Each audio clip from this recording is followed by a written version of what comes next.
baby. Hope you.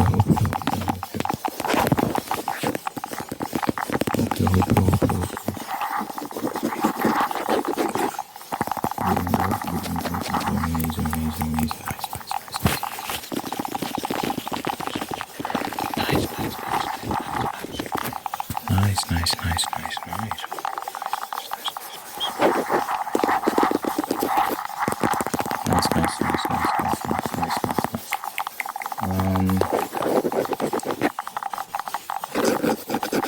I just had my biannual.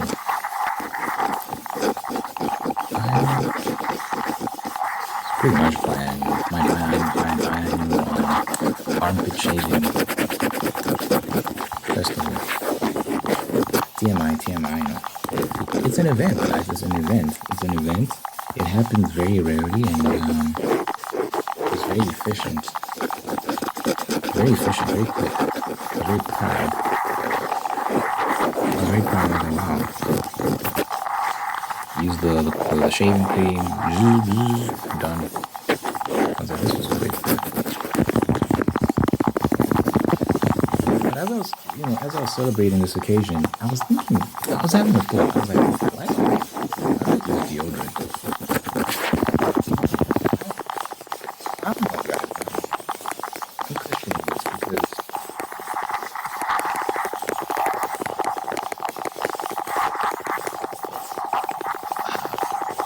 I rarely go out. So there's that. So it's just me and myself just sitting here putting on deodorant every day, and I don't think I've ever had strong deodorant in general. I mean, other people would have to confirm that for me.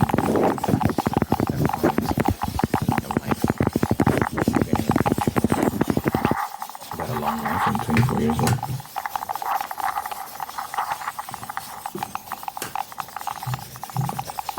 I can't remember everything. My knowledge of most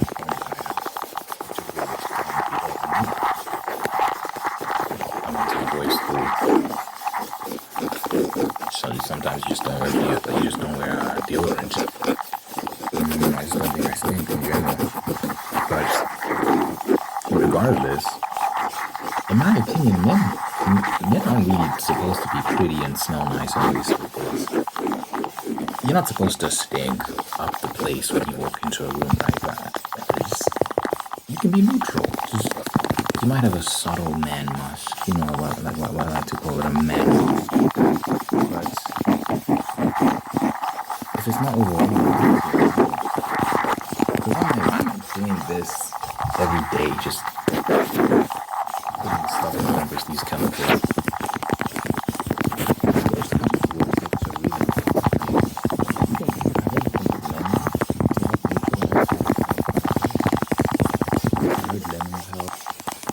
So you can just rub a lemon slice on your pits, and that should help to keep, overwhelming other people's nostrils with your deo. I don't know. I'm thinking about it. I think I'm gonna go some time without wearing deodorant for my honest. Amen.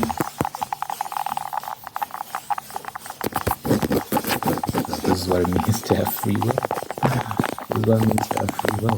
I'm making the executive decision. I think I'm gonna go a while without wearing deodorant. I'm gonna get some opinions from my mom and my brother. Do I stink, guys? Do you smell me? And this is the benefit of being married. I'd love to try this when I'm married as well, is to see that I'm sure she'll be honest. Like, oh, do I stink? No, tell me, be honest, do I stink? If she says yes, I don't know if I'll change. Nah, I mean, if it's bad, I'll probably stop wearing something. I don't think I will. I think I'll be fine.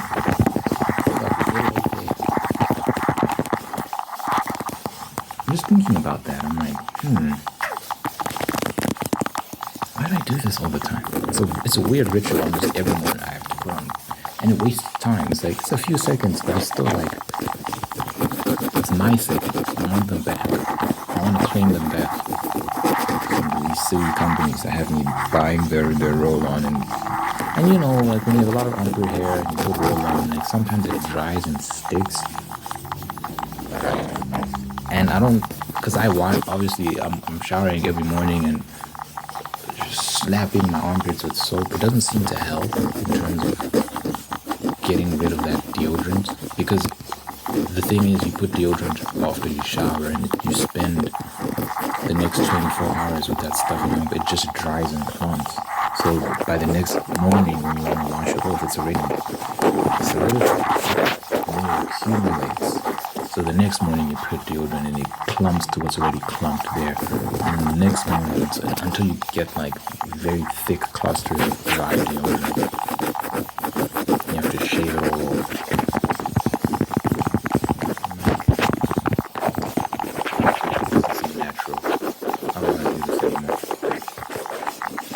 And it's painful sometimes, because like if it bunches together, you start to feel it. It like becomes significant enough. You start to feel it like stretching your skin a little bit.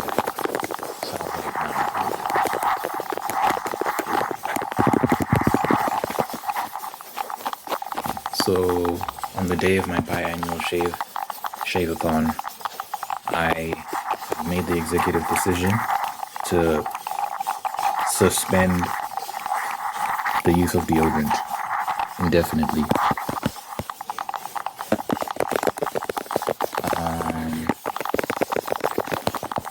Unless something dramatic happens, someone's like, "Oh, you stink! You need to wear deodorant. You stink. You smell so bad." Unless something like that happens, probably not gonna use it anymore.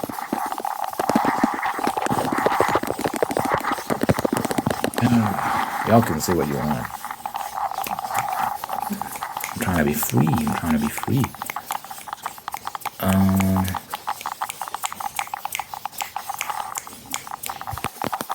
Yeah. In other news, I had a really cool idea for a game mechanic. If I was to make a video game, particularly the book I'm writing now, I think the book I'm writing now would make a great video game, actually. It's pirates. I think it would be heavily focused on sword mechanics, because, you know, pirates have swords and pistols, and there's a whole lot you could do with that. But in particular, I was thinking, because pirates would light fires with flint and steel, you strike your steel against flint, there's a type of a stone, and then it creates a spark, and that's how you light your Tingle, or whatever you have to make your firewood, or flammable. So I was thinking you can have a thing where, because, you know, pirates also love rum, they carry around a lot of rum. So I thought it would be so cool to have I don't know if you call that mechanic necessarily, but like you could equip your rum and douse an enemy with it, so you can just splash rum on an enemy. Maybe it'll be like one of those quick access things where you can press the directional button, and so maybe like the left directional button is your rum, and then the upward directional button is your flint and steel. So you press the left for rum, and then character splashes rum, and then you press up, and then he strikes these flints, and then he sets your enemy on fire. That'd be cool. The question becomes, do you have infinite rum? Because I think that would have interesting implications. Like if you have to manage your rum resource, because maybe rum can have multiple uses just besides just that. I mean, for it to make sense to have its own like separate button instead of it just being one quick thing that you do instantly, I think you'd have to justify rum having its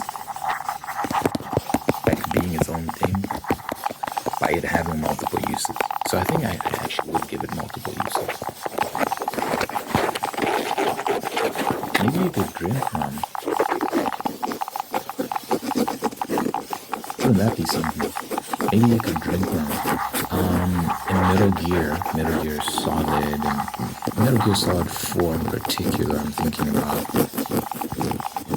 you could use cigarettes to manage stress. So, because the game is about war, right? And it really leans heavily into the themes of war and all these sort of things and the perspective of a soldier. So, one of the things that soldiers constantly go through in war is high levels of stress.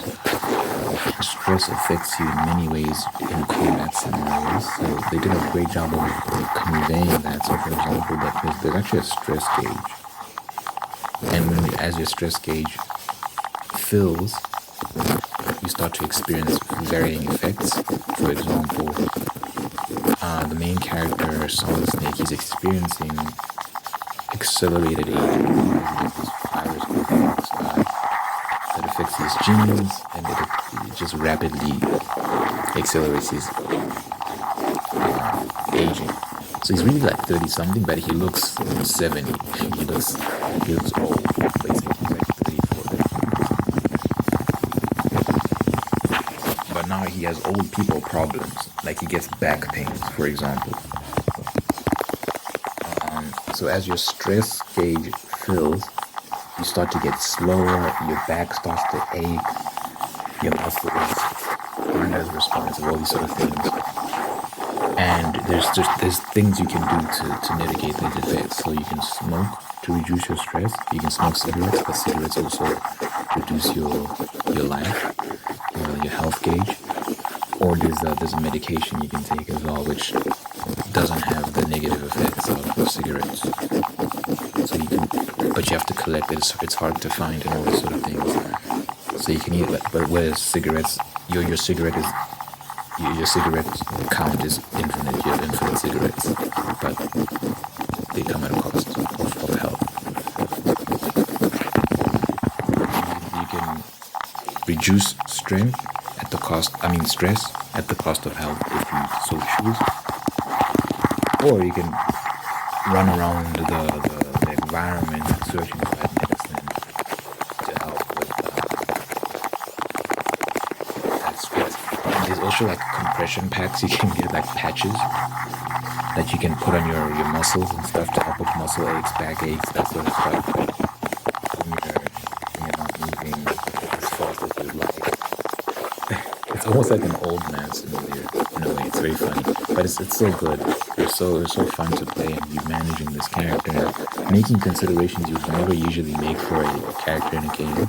And also, when you have high levels of stress, you start to experience exaggerated weapon sway. Like your weapon is doing all this. Smoking cigarettes helps with that as well. You can take a drug. There's a drug you can take to relieve your stress, like I said earlier. So there's things like that you can do. So in my game, maybe rum could help with that, like certain situations that are, because there are horror elements in this game. There are crazy things that happen. So maybe rum can be a way to kind of calm your nerves. That'd be cool. I'd look for different uses for it. It can be used to solve puzzles. If you need to burn things quickly, you just douse them in rum and then strike your flint. I think rum will be there'll be rum mechanics. A lot of rum use in the game. I think it'll be very cool. So maybe instead of it just being something you access with the directional button, it can be something you equip and you can aim it to throw it, or you can drink, or you can press it, or you equip it and then you hold down like L2 for example, and then press square to drink. Glug glug glug glug glug. Something like that, instead of it just being directional button tap and then the only thing you can do with it is splash. Perhaps maybe that's several things. Or you hold the directional button to equip it and then he's like aiming it. And then you press another button to drink or another button to splash.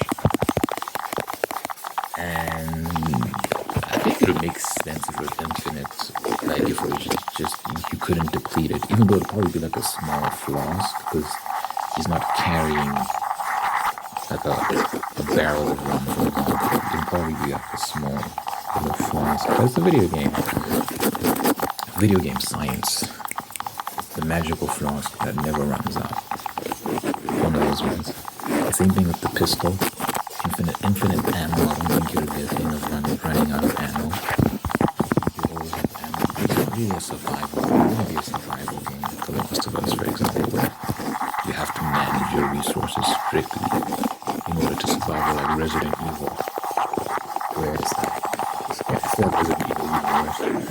Where it's like, you really have to manage your resources. And then you run out of ammo, and like, it's so devastating because you don't know when you're going to come across ammo again. And you really can't progress past certain points because how do you kill the zombie without ammo?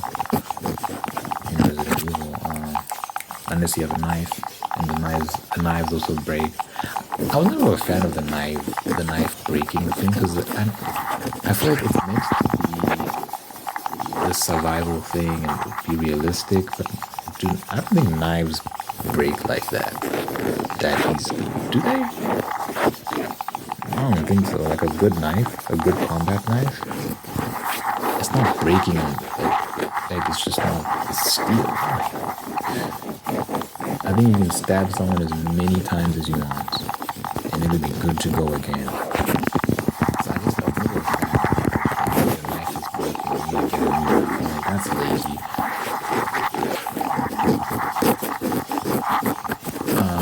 Is it lazy or just stupid? I don't know if it's lazy. It just doesn't make sense.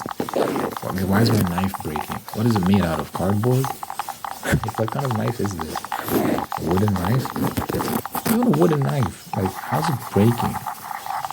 Like a solid wooden knife. I mean, the concept of a wooden knife, I don't know if that's very practical. It's not gonna break. Depending on how you use it. I could see a wooden knife breaking depending on how you use it. But just stabbing someone, how is that? Just slashing. It makes no sense that it breaks. I mean, a wooden knife would be very ineffective for slashing or anything. Anyway.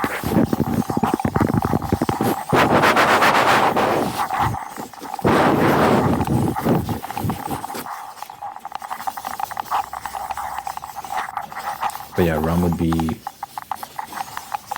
a major resource in the game. There'd probably be a dedicated rum mechanic or something. And then gunpowder, maybe gunpowder would have its own uses as well.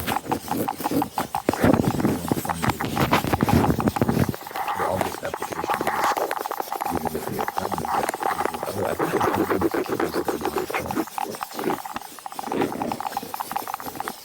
It might have just some interesting implications that surprise. What's the word I'm looking for? So interesting application in combat scenarios, maybe stealth scenarios. Like what happens when you set gunpowder on fire? What happens if you mix gunpowder and rum and set it on fire? Let me do that actually. False rock. Let's see.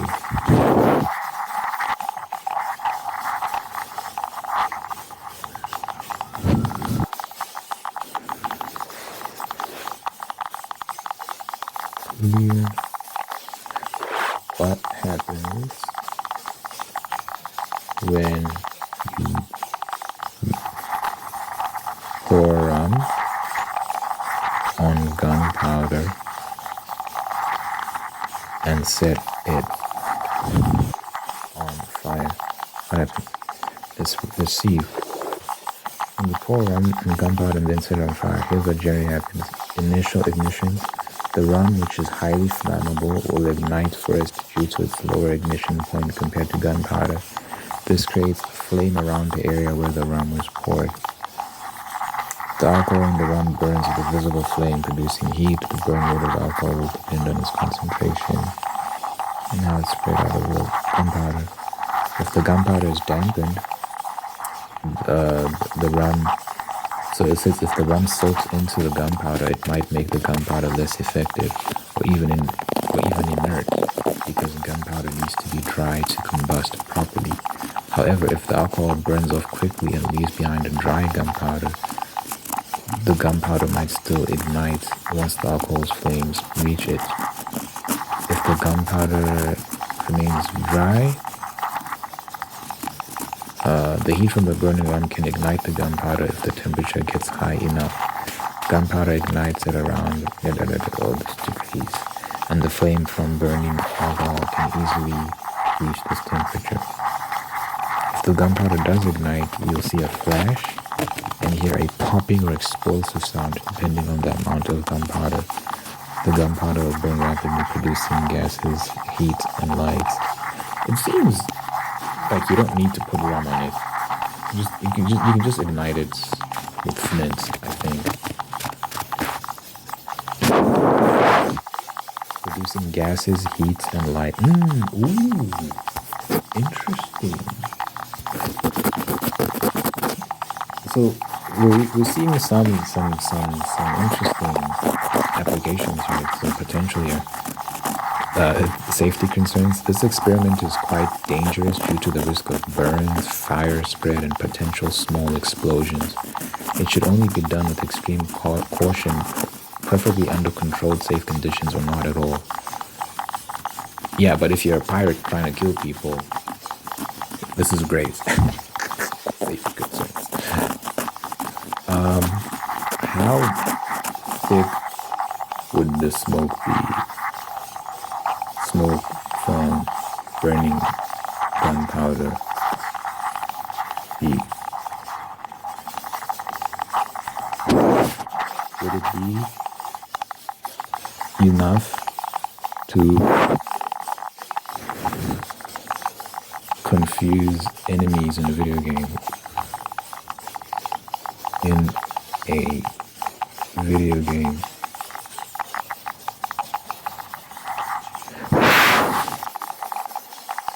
The thickness or density of smoke produced by burning gunpowder can vary based on several factors. Quantity of gunpowder. More gunpowder will produce more smoke. Type of gunpowder. Black powder, traditional gunpowder, produces significantly more smoke than modern smokeless powders. Black powder is a mixture of potassium nitrate, charcoal, and sulfur, which results in a dense white to gray smoke. Smokeless powders are designed to produce less smoke. If the gunpowder is burned in an open environment versus a confined space, the smoke will disperse differently. In an open space, smoke dissipates more quickly, reducing its density over time. Environmental conditions. Wind, humidity, and air currents can affect how smoke spreads and how long it remains dense. Density of smoke from black powder. Black powder combustion produces a thick, opaque cloud of smoke. The smoke can be quite dense immediately after ignition, but it will start to thin out as it disperses into the air. In historical battles, the smoke was often dense enough to temporarily obscure vision over short distances, which could indeed confuse or obscure enemies. In a video game context, in video games, smoke from gunpowder, especially black powder, could be used for visual effects to simulate confusion or cover during combat. Depending on the game's design, if the game aims for historical accuracy or realism, the smoke could be very thick and used strategically for cover or to disorient opponents, much like in real historical battles. Developers might exaggerate or adjust the thickness of the smoke for gameplay purposes, making it thick enough to provide tactical advantages like obscuring enemy positions or providing cover for movement. Smoke could be programmed to last longer or be denser than in real life to enhance gameplay, perhaps giving players a few seconds of cover or confusion. However, it would need to balance between being a strategic tool and not overly disrupting gameplay or visibility for the player. The visual density of smoke is also dependent on the graphics capabilities of the game engine, how smoke effects are rendered, and the artistic direction of the game. Yeah, so I think we have it. Right there. I use gunpowder for stealth situations, and even yeah, I think it'll be like it's great for stealth, creating distractions, that sort of stuff. I don't. It could be lethal. It could result in fires and stuff like that. There's a lot of cool things you could do with that for sure. So I'll just have to be clever about it. So we got rum, we got gunpowder. I don't know if you can mix the two, if that's practical.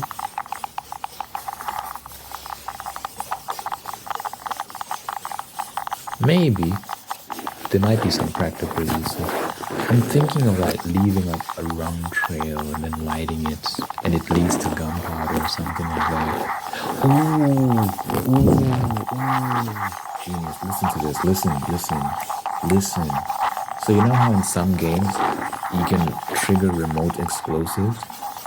Imagine a situation where you leave some gunpowder somewhere, like a pile of gunpowder, and then you pour rum near it, and then you create a trail of rum, and then you wait for like a guard to be standing in the general area, and then you light the rum with your flint, and then the fire travels and ignites the gunpowder, and maybe it's near a barrel or something like that, and it triggers this explosion which takes out the guard. That would be so cool. I need to write this down.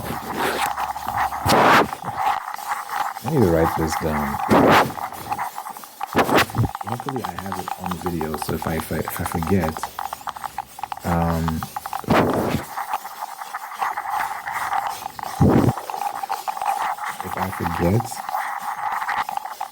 I have it on video. Listen, don't steal these ideas. I mean, good luck. Good luck making a game. It's not like it's easy to make a video game. You never know who's watching. Lord, I just pray that I use this idea before anyone else does. I mean, maybe someone else has already done it. I don't care. I thought of it just now. Okay, what did we say? Let me create a folder. I'm creating a folder on my phone. Chain and boom.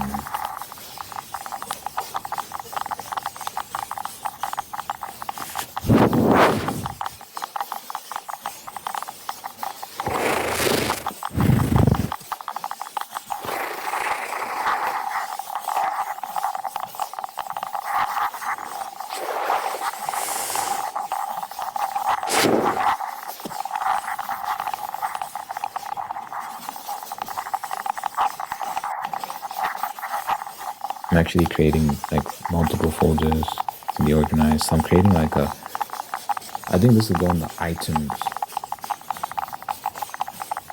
category. So it's like I created a folder for the game, and then I created a folder for gameplay in particular, and then in the gameplay folder I created an items folder. You can have weapons, you can have items. I think rum and like gunpowder fall under the items category because they can be used. The items, they're not necessarily weapons. They're not weapons. They're items, and they can be used as weapons, but they're really items. So I'll say rum,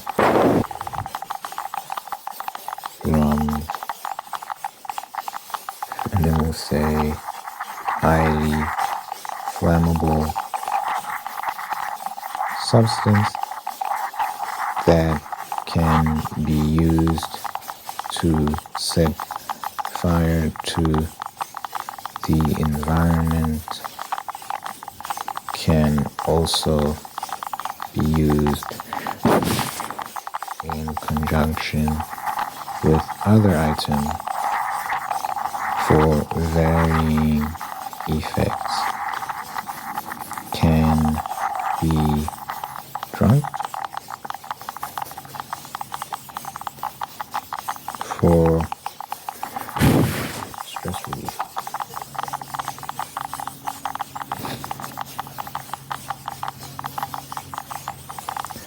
Okay.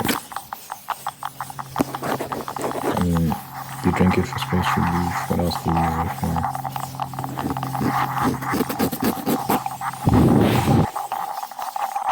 Pirates rum was historically very, very strong. Like the Navy would drink like 30% alcohol, or like rum with 30% alcohol content, and pirates would drink rum with like 70%, 80%. So it was strong. Like pirates historically in real life drank extremely strong rum. So I think it can even be used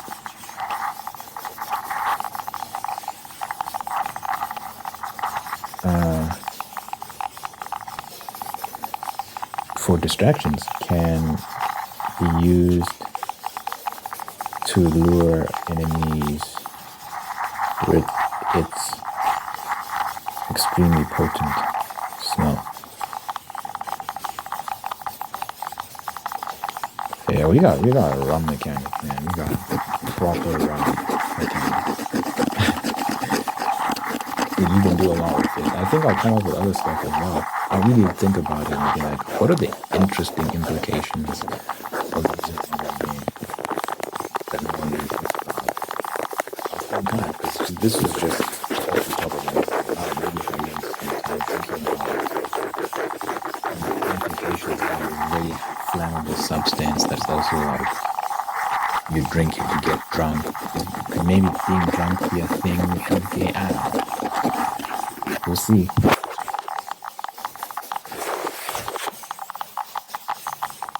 So far we have 3 uses. It can be used to set fire to the environment, it can be used for stress relief, and it can be used for distractions. That's pretty decent, I think. Just those 3 alone justify its existence, because there's so much you could do with that. Like, there's so many gameplay implications. You think about stealth missions, using it as a distraction, setting fire to things, lowering your strength. And then we have gunpowder.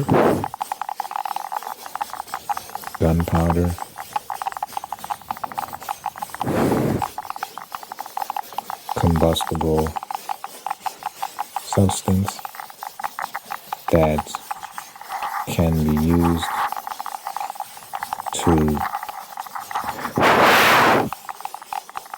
create thick fogs of white smoke. This can confuse enemies for a limited amount of time, allowing for escape or strategic elimination. Can also be used to trigger explosions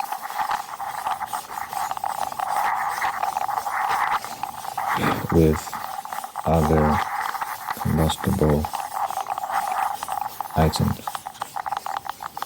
Can be used in conjunction with other items for varying effects. I would have to think. I don't. Oh yeah, well, we figured out how we would use it with rum, so I talked about the rum trail and that kind of being like a fuse of sorts, a rum fuse. Wait.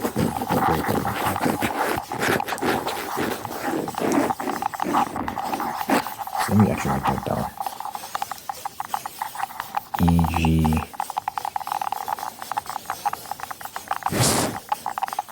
creating a rum trail that leads to the gunpowder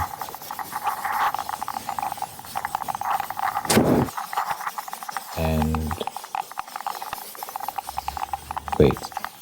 creating a rum trail that leads to the gunpowder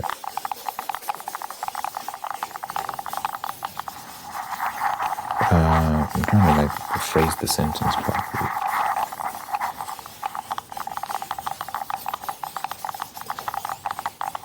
Resulting in a controlled detonation.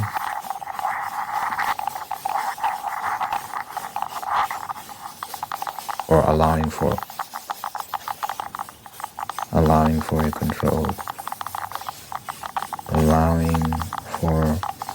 controlled detonation. Nice.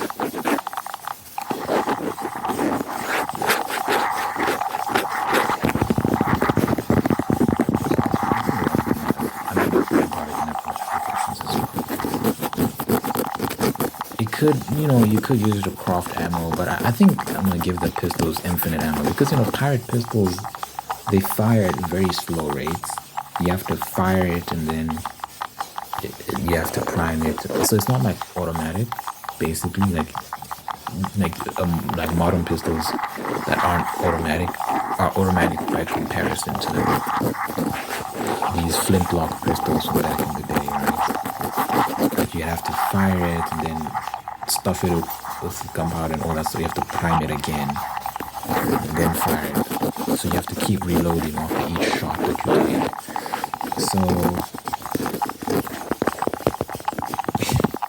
on top of that, having limited ammo, I think would be just too much.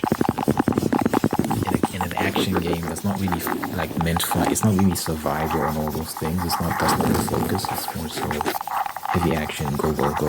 So I think I'll make it like one of those ones where you fire and then you just wait for the thing to reload, like the meter to fill up again, and then your pistol's ready and then you fire again. So I don't think I'm gonna have like a weapon, like a ammo crafting system. Maybe you can craft special. Maybe you can craft special ammo. I like them potentially. Could potentially be used to craft special ammo. Okay. Look at us. Look at me. We just come up with some interesting gameplay mechanics. I didn't even intend to do that. I was just here kicking my armpits. Anywho, I bought Shadow of War last night, and it was like 90 Rand, which is like $5 basically. It was on special. So I thought, I don't know when the price is going to be this low again. I just bought it. Let me just stop scrolling through the stores.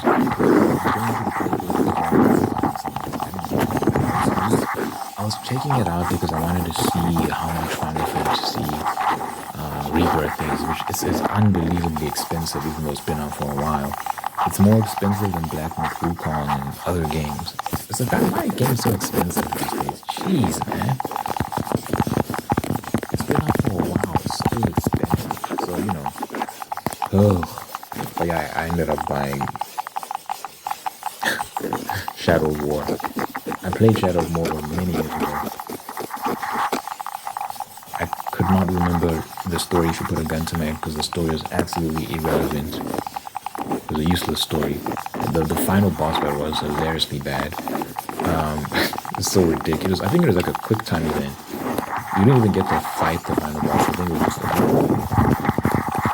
which is so embarrassing. Like so lazy. They were like, we don't want to do this. It's just this is the guy you were like working towards to confront him. The fact that you couldn't actually fight him and you had to get the whole QTE thing was ridiculous. Shame on them for that. But the gameplay was great. The actual gameplay was fun. So that's why I'm getting the sequel. And I think the sequel will be good too, just in terms of gameplay.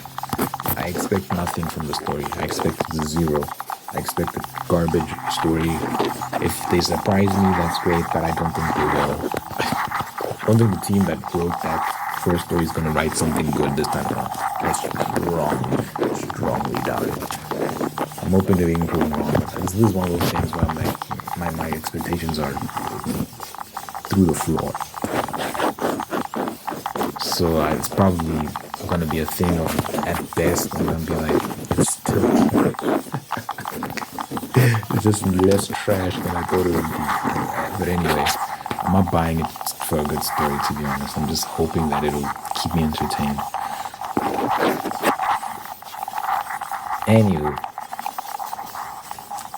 with this game I was just describing, I think I'd also have to come up with some interesting sword mechanics. I'd like for it to be a fun game to play with the swords, with the sword fighting. That would be the main mechanic, right? That would be the main thing you're doing, is getting into sword fights. Because as a pirate game, obviously you have to be swinging your swords, and there'll be shit battles probably and stuff like that. But anyway, I'd have to think about that. Like, what? I know it's been done. It's been done, the whole sword fighting thing with games. So I don't know how much you can really innovate in that space.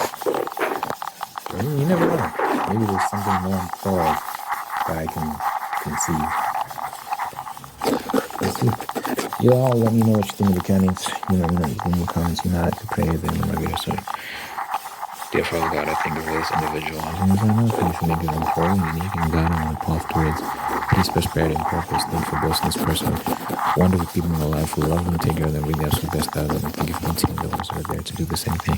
Thank you for blessing this person with love and marriage, sustaining the love and marriage, making very, very happy. Thank you for blessing this person with the spirit of gratitude so they can give thanks for all the wonderful things in their life. And by giving thanks, they can find peace, contentment, and attract even more blessings. Let your presence be felt in this person's life. So they know that you're God, that you're real, that you're loved, and that yours will be there for them. Good health, all life, and happiness. So with this person, everyone they care about, in your mighty name, we pray in Jesus' name we pray. Amen, amen, and amen.